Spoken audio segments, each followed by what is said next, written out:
जय श्री कृष्ण। श्रीमद् भगवत गीता के दूसरे अध्याय का महात्म्य। श्री भगवान कहते हैं, लक्ष्मी, प्रथम अध्याय के महात्म्य का उत्तम उपाख्यान मैंने तुम्हें सुना दिया। अब अन्य अध्यायों के महात्म्य श्रवण करो। दक्षिण दिशा में वेद वेत्ता ब्राह्मणों के पुरंदरपुर नामक नगर में श्रीमान देव शर्मा नामक एक विद्वान ब्राह्मण रहते थे। वे अतिथियों के पूजक, स्वाध्यायशील, वेद शास्त्रों को जानने वाले, यज्ञों का अनुष्ठान करने वाले और तपस्वियों के सदाई प्रिय थे।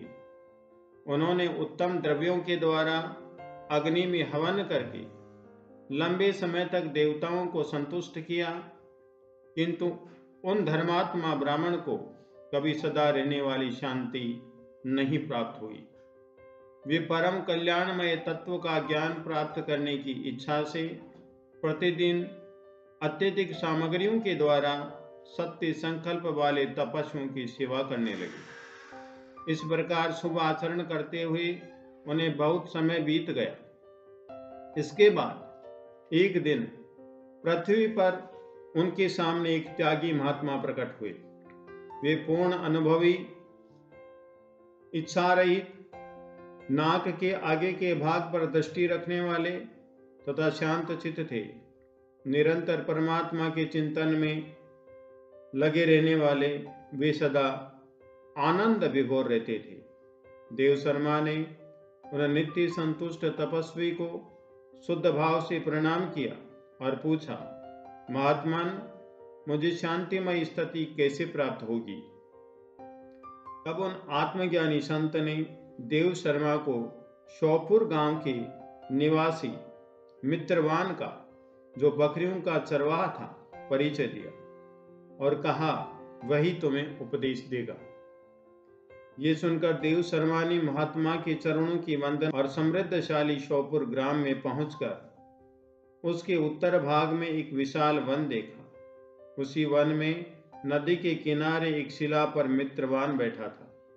उसके नेत्र आनंद की अधिकता से निश्चल हो रहे थे। वह अपलक दृष्टि से देख रहा था। वह स्थान आपस का स्वाभाविक बैर छोड़कर एकत्रित हुए परस्पर विरोधी जंतुओं से घिरा था। वहां उद्यान में मंद मंद वायु चल रही थी। मृगों के झुंड शांत भाव से बैठे थे और मित्रवान दया से भरी हुई आनंदमयी मनोहारिणी दृष्टि से पृथ्वी पर मानो अमृत छिड़क रहा था। इस रूप में उसे देखकर देव शर्मा का मन प्रसन्न हो गया। वे उत्सुक होकर बड़ी विनय के साथ मित्रवान के पास गए। मित्रवान ने भी अपने मस्तक को किंचित नवाकर देव शर्मा का सत्कार किया। तदंतर विद्वान देव शर्मा अनन्य चित्त से मित्रवान के समीप गए और जब उसके ध्यान का समय समाप्त हो गया, उस समय उन्होंने अपने मन की बात पूछी।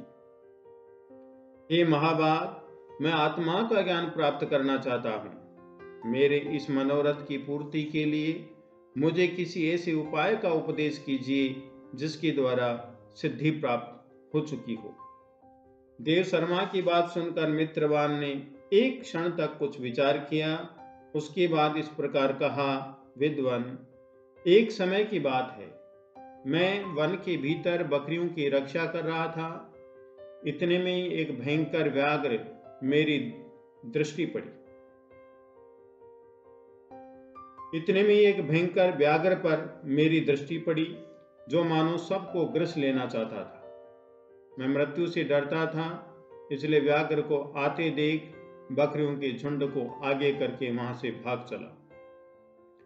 किंतु एक बकरी तुरंत ही सारा भय छोड़कर नदी के किनारे उस बाग के पास बेरोक टोक चली गई।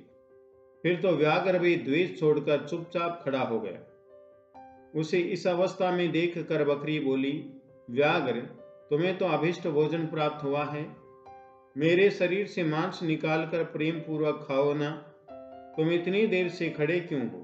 तुम्हारे मन में मुझे खाने का विचार क्यों नहीं हो रहा है? व्याघ्र बोला, बकरी, इस स्थान पर आते ही मेरे मन में द्वेष का भाव निकल गया। भूख प्यास भी मिट गई, इसलिए पास आने पर भी अब मैं तुझे खाना नहीं चाहता। व्याघ्र के यूं कहने पर बकरी बोली, न जाने मैं कैसे निर्भय हो गई हूं, इसमें क्या कारण हो सकता है? यदि तुम जानते हो तो बताओ। ये सुनकर व्याघ्र ने कहा, मैं भी नहीं जानता, चलो सामने खड़े इस महापुरुष से पूछें। ऐसा निश्चय करके वे दोनों वहां से चल दिए। उन दोनों के स्वभाव में ये विचित्र परिवर्तन देखकर मैं बहुत आश्चर्य में पड़ा था। इतने में ही उन्होंने मुझसे ही आकर प्रश्न किया। वहां वृक्ष की शाखा पर एक वानर राज था। उन दोनों के साथ मैंने भी वानर राज से पूछा। विप्रवर, मेरे पूछने पर वानर राज ने आदरपूर्वक कहा, अजापाल, सुनो, इस विषय में मैं तुम्हें प्राचीन वृत्तांत सुनाता हूं। ये सामने वन के भीतर जो बहुत बड़ा मंदिर है, उसकी ओर देखो। इसमें ब्रह्मा जी का स्थापित किया हुआ एक शिवलिंग है। पूर्व काल में यहाँ सुकर्मा नामक एक बुद्धिमान महात्मा रहते थे, जो तपस्या में संलग्न होकर इस मंदिर में उपासना करते थे।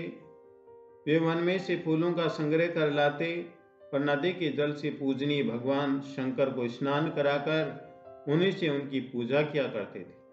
इस प्रकार आराधना का कार्य करते हुए सुकर्मा यहाँ निवास करते थे। बहुत समय के बाद उनके समीप किसी अतिथि का आगमन हुआ। सुकर्मा ने भोजन के लिए फल लाकर अतिथि को अर्पण किया और कहा, विद्वान, मैं केवल तत्व ज्ञान की इच्छा से भगवान शंकर की आराधना करता हूं। आज इस आराधना का फल परिपक्व होकर मुझे मिल गया, क्योंकि इस समय आप जैसे महापुरुष ने मुझ पर अनुग्रह किया। सुकर्मा के ये मधुर वचन सुनकर तपस्या के धनी महात्मा अतिथि को बड़ी प्रसन्नता हुई। उन्होंने एक विशाल खंड पर गीता का दूसरा अध्याय लिख दिया और ब्राह्मण को उसके पाठ एवं अभ्यास के लिए आज्ञा देते हुए कहा, ब्राह्मण, इससे तुम्हारा आत्मज्ञान संबंधी मनोरथ अपने आप सफल हो जाएगा। यूं कहकर वे बुद्धिमान तपस्वी सुकर्मा के सामने ही उनके देखते देखते अंतर ध्यान हो गए। सुकर्मा विस्मित होकर उनके आदेश के अनुसार निरंतर गीता के द्वितीय अध्याय का अभ्यास करने लगे। तदंतर दीर्घ काल के पश्चात अंतःकरण शुद्ध होकर उन्हें आत्मज्ञान की प्राप्ति हुई। फिर वे जहां जहां गए वहां का तपोवन शांत हो गया। उनमें शीत, उष्ण और राग द्वेष आदि की बाधाएं दूर हो गई। इतना ही नहीं, उन स्थानों में भूख प्यास का कष्ट भी जाता रहा तथा भय का सर्वथा अभाव हो गया। ये सब द्वितीय अध्याय का जप करने वाले सुकर्मा ब्राह्मण की तपस्या का ही प्रभाव समझो। मित्रवान कहता है, वानर राज के यूं कहने पर मैं प्रसन्नता पूर्वक बकरी और बाघ के साथ उस मंदिर की ओर गया। वहां जाकर विशाल खंड पर लिखे हुए गीता के द्वितीय अध्याय को मैंने देखा और पढ़ा। उसी की आवृत्ति करने से मैंने तपस्या का पार पा लिया है। अतः भद्र पुरुष, तुम भी सदा द्वितीय अध्याय की ही आवृत्ति किया करो। ऐसा करने पर मुक्ति तुमसे दूर नहीं रहेगी। श्री भगवान कहते हैं, प्रिय मित्रवान के इस प्रकार आदेश देने पर देव शर्मा ने उसका पूजन किया और उसे प्रणाम करके पुरंदरपुर की राह ली। वहां किसी देवालय में पूर्वोक्त आत्मज्ञानी महात्मा को पाकर उन्होंने ये सारा वृत्तांत निवेदन किया और सबसे पहले उन्हीं से द्वितीय अध्याय को पढ़ा। उनसे उपदेश पाकर शुद्ध अंतःकरण वाले देव शर्मा प्रतिदिन बड़ी श्रद्धा के साथ द्वितीय अध्याय का पाठ करने लगे।